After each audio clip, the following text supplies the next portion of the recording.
สวัสดีค่ะเด็กๆทุกคนกลับมาพบกับคุณควีดอีกแล้วนะคะในสัปดาห์นี้เราจะมาเรียนรู้กันในหน่วยอาชีพในฝันละค่ะเด็กๆนะคะจะได้เรียนรู้เกี่ยวกับความหมายของการประกอบอาชีพและชื่อของอาชีพต่างๆกันละค่ะถ้าเด็กๆทุกคนพร้อมแล้วเราไปเรียนรู้ไปพร้อมๆกันเลยนะคะเด็กๆไปเลยค่ะน้องๆทราบไหมครับว่าคุณพ่อคุณแม่ของเรานั้นท่านหาเงินมาใช้จ่ายในครอบครัวกันยังไงบ้างที่เรามีเงินมาใช้จ่ายในชีวิตประจำวันของเราได้นั้นก็เพราะคุณพ่อคุณแม่ของเราท่านต้องทำงานที่ทำให้ได้เงินเป็นค่าตอบแทนกลับมาเราเรียกว่าการประกอบอาชีพครับทุกครอบครัวจำเป็นที่จะต้องทำงานเพื่อให้มีเงินมาใช้จ่ายเพื่อให้เราสามารถดำรงชีวิตในสังคมได้นะครับซึ่งการประกอบอาชีพของแต่ละครอบครัวก็จะมีความแตกต่างกันไปตามความถนัดความสนใจและก็ความสามารถของแต่ละคนบางคนอยากเป็นตำรวจก็จะศึกษาเล่าเรียนเพื่อเป็นตำรวจบางคนต้องการเป็นหมอก็จะไปเรียนเกี่ยวกับการรักษาโรคเพื่อที่จะได้นำมาประกอบอาชีพหมอนั่นเองซึ่งในสังคมของเรามีอาชีพต่างๆน้องๆทราบกันไหมครับว่าในสังคมที่เราอาศัยอยู่นั้นมีอาชีพอะไรกันบ้างน้องๆครับเราไปติดตามดูที่บ้านของพลอยกันดีกว่าครับว่าบ้านของพลอยเขาประกอบอาชีพอะไรกันบ้างคุณพ่อกับคุณแม่ของพลอยช่วยกันประกอบอาชีพเกษตรกรรมครับคุณพ่อของพลอยจะต้องดูแลสวนผักผลไม้ของตนเองอย่างดีซึ่งจะไม่ใช้ยาฆ่าแมลงในผลผลิตของตนเมื่อผลผลิตเจริญเติบโตเต็มที่ก็จะนำไปขายต่อให้พ่อค้าแม่ค้าหรือไม่ก็นำไปขายที่ตลาดโดยมีคุณแม่คอยเป็นผู้ช่วยอยู่ครับคุณแม่ของพลอยเป็นแม่บ้านครับจะดูแลความเป็นอยู่ของคนในบ้านทั้งทำอาหารทำความสะอาดและบางครั้งก็จะไปช่วยคุณพ่อของพลอยทำสวนเล็กๆน้อยๆครับรายได้ของคุณแม่ส่วนใหญ่ก็จะได้รับมาจากคุณพ่อของพลอยครับ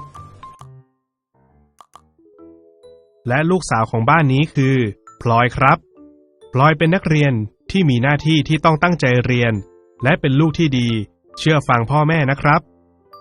ค่าใช้จ่ายต่างๆของพลอยนั้นได้จากรายได้ที่คุณพ่อคุณแม่นำผักไปขายแล้วนำเงินที่ได้มาเป็นค่าใช้จ่ายต่างๆให้พลอยครับเป็นยังไงกันบ้างครับน้องๆนี่เป็นตัวอย่างการประกอบอาชีพของครอบครัวพลอยครับเหมือนที่บ้านของน้องๆไหมครับน้องๆจะเห็นนะครับว่าการทำอาชีพของคนไทยโดยทั่วไปส่วนใหญ่แล้วจะเป็นอาชีพเกษตรกรรมคือการเลี้ยงสัตว์ทำไร่ทำสวนทำนาที่เป็นอาชีพที่ต้องใช้ดินน้ำและอากาศที่เหมาะสมกับการทำเกษตรกรรมถือว่าเป็นอาชีพหลักของคนไทยโดยเฉพาะอย่างยิ่งในชนบทนะครับต่อมาก็จะเป็นอาชีพหัตถกรรมอย่างเช่นการทำจักสานการปั้นการแกะสลักที่เป็นการนำเอาสิ่งของธรรมชาติมาแปรรูปเพื่อนำมาทำเป็นสิ่งใช้สอยโดยใช้ฝีมือมาทำครับอาชีพอุตสาหกรรมก็มีการทำกันเยอะในบ้านเรานะครับเป็นการแปรรูปวัสดุต่างๆให้เป็นสินค้าโดยใช้เครื่องจักรเทคโนโลยีครับอย่างเช่นตามโรงงานต่างๆครับต่อมาคืออาชีพค้าขายครับอาชีพนี้เราพบได้มากมายเลยนะครับไม่ว่าจะเป็นที่ตลาดในชุมชนหรือแม้แต่ในโรงเรียนของเราก็สามารถพบเห็นอาชีพนี้ได้อาชีพค้าขายเป็นอาชีพที่ซื้อขายแลกเปลี่ยนสินค้านั่นเองนะครับอาชีพบริการก็ถือว่าเป็นอาชีพที่มีคนประกอบอาชีพนี้กันมากนะครับอาชีพบริการเป็นอาชีพที่อำนวยความสะดวกให้แก่กลุ่มบุคคลหรือชุมชนเช่นแพทย์ พนักงานขับรถประจำทาง ครู ทหารและตำรวจครับ และนอกจากนี้ยังมีอาชีพอื่นๆ ที่มีความสำคัญไม่แพ้กัน เช่น นักแสดง นักวาดภาพ นักร้อง มัคคุเทศก์หรือผู้ให้ความรู้ในการนำเที่ยว กรรมกร วิศวกร เจ้าหน้าที่รักษาความปลอดภัย มอเตอร์ไซค์รับจ้าง เป็นต้นนะครับ เรามาดูกันอีกหนึ่งครอบครัวนะครับ นั่นคือครอบครัวของเพลินครับ คุณพ่อเป็นคุณหมอ และคุณแม่ของเพลินทำอาชีพพยาบาลครับทำหน้าที่บริการรักษาผู้ป่วยที่โรงพยาบาลนะครับ คุณพ่อและคุณแม่ของเพลินก็จะได้รับเงินที่เป็นค่าจ้างในการรักษาผู้ป่วยนั่นเองครับ ส่วนเพลินจะมีรายรับที่ได้จากพ่อแม่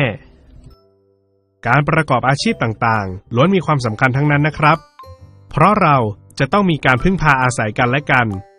แต่สิ่งที่สำคัญที่สุดคืออาชีพที่เราทำนั้นต้องเป็นอาชีพที่สุจริต ไม่คดโกงใคร แล้วก็ไม่ผิดกฎหมายนะครับ การทำงานเพื่อให้มีรายได้มาใช้จ่ายในครอบครัวนั้นเป็นเรื่องที่สำคัญนะครับ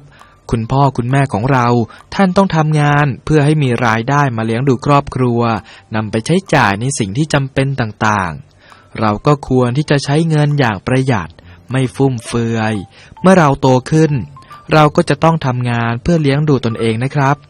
ฉะนั้นเพื่อให้สังคมมีความสงบสุขเราก็จะต้องประกอบอาชีพที่สุจริตไม่ผิดกฎหมายมีคุณธรรมในการประกอบอาชีพและไม่ทำให้ผู้อื่นเดือดร้อนเราจะได้ภูมิใจกับอาชีพของเราและรายได้ที่จะเป็นค่าตอบแทนเพื่อมาเลี้ยงตนเองครับเรามาเรียนรู้คำศัพท์ในวันนี้กันเลยนะคะเด็กๆ occupation o c c u p a t i o n occupation แปลว่าอาชีพอาชีพแรกนะคะนั่นก็คือครู teacher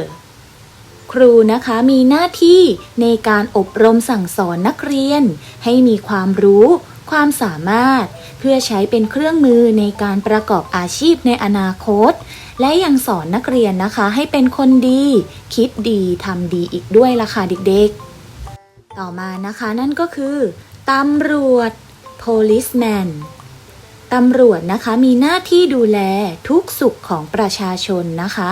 ดูแลปกป้องปราบปรามผู้ร้ายนะคะไม่ให้ก่อความวุ่นวายแก่บ้านเมืองของเรานั่นเองล่ะค่ะเด็กๆอาชีพต่อมานะคะนั่นก็คือหมอ doctor โดยคุณหมอนะคะจะเป็นผู้ตรวจค้นโรคและความผิดปกติของร่างกายรวมทั้งจิตใจนะคะและจะสั่งยาให้การรักษามีบทบาทหน้าที่และความรับผิดชอบต่อสุขภาพของประชาชนนั่นเองล่ะค่ะต่อมานั่นก็คือพยาบาล nurse โดยพยาบาลนะคะจะเป็นผู้ประเมินปัญหาสุขภาพเบื้องต้นคอยดูแลรักษาให้การช่วยเหลือและปรับตัวนะคะตามแนวทางของแพทย์เพื่อให้ผู้ป่วยหรือคนไข้หายจากอาการเจ็บป่วยจากโรคต่างๆนั่นเองล่ะค่ะเด็กๆต่อมานั่นก็คือบุรุษไปรษณีย์ postman โดยบุรุษไปรษณีย์นะคะจะทำหน้าที่รับส่งจดหมายพัสดุหรือส่งของต่างๆนะคะจากที่หนึ่งไปยังอีกที่หนึ่งตามจุดหมายปลายทางนั่นเองล่ะค่ะเด็กๆอาชีพต่อมานั่นก็คือพ่อค้าแม่ค้า merchant พ่อค้าหรือแม่ค้านะคะทำหน้าที่ในการค้าขายสินค้าต่างๆนะคะไม่ว่าจะเป็นอาหารผักผลไม้หรืออาจจะเป็นสิ่งของต่างๆนะคะที่อยากจะนำมาขายให้กับลูกค้านั่นเองล่ะค่ะเด็กๆอาชีพต่อมานะคะนั่นก็คือทหาร soldier ทหารนะคะทำหน้าที่ในการปกป้องดูแลประเทศชาติและประชาชนนะคะให้อยู่กันอย่างมีความสุขและปลอดภัยนั่นเองล่ะค่ะต่อมาเลยนะคะนักดับเพลิง firefighter โดยนักดับเพลิงนะคะก็จะเป็นคนที่คอยช่วยผู้ประสบภัยในเหตุเพลิงไหม้ต่างๆและพื้นที่ประสบภัยอื่นๆด้วยล่ะค่ะเด็กๆต่อมานะคะนั่นก็คือพ่อครัวเชฟโดยพ่อครัวนะคะจะเป็นผู้รังสรรค์คอยคิดเมนูอาหารนะคะปรุงอาหารและทำอาหารให้กับเรารับประทานนั่นเองล่ะค่ะเด็กๆและอาชีพสุดท้ายในวันนี้ที่คุณครูอีฟนำมาแนะนำกับเด็กๆนั่นก็คือนักบินไพลอตนะคะโดยนักบินนะคะจะทำหน้าที่ในการขับเครื่องบินเพื่อพาผู้โดยสารนะคะไปส่งยังที่หมายปลายทางอย่างปลอดภัยโดยทำให้ผู้โดยสารได้รับความสะดวกสบายและก็ประหยัดเวลาในการเดินทางด้วยล่ะค่ะเด็กๆก็ได้รู้จักอาชีพหลากหลายอาชีพเลยใช่ไหมล่ะคะแล้วเด็กๆล่ะคะเมื่อเด็กๆโตขึ้นเด็กๆอยากจะประกอบอาชีพอะไรเอ่ยไม่ว่าจะเป็นอาชีพอะไรนะคะก็ล้วนมีความสำคัญเท่าเทียมกันหมดเลยนะคะเด็กๆจะขาดอาชีพใดอาชีพหนึ่งไปไม่ได้เลยนะคะแต่ก่อนที่เราจะไปประกอบอาชีพได้นั้นนะคะในตอนนี้หน้าที่ของเราก็คือเป็นนักเรียนก็จะต้องตั้งใจเรียนนะคะศึกษาหาความรู้เพื่อนำความรู้ที่ได้นะคะไปใช้ประกอบอาชีพในอนาคตยังไงล่ะคะเด็กๆคุณครูเชื่อว่านะคะทุกคนสามารถเป็นในสิ่งที่ตนเองอยากเป็นได้แน่นอนนะคะเพียงแค่เราตั้งใจละค่ะสำหรับวันนี้นะคะคุณครูก็ต้องขอตัวลาไปก่อนแล้วพบกันใหม่สวัสดีค่ะ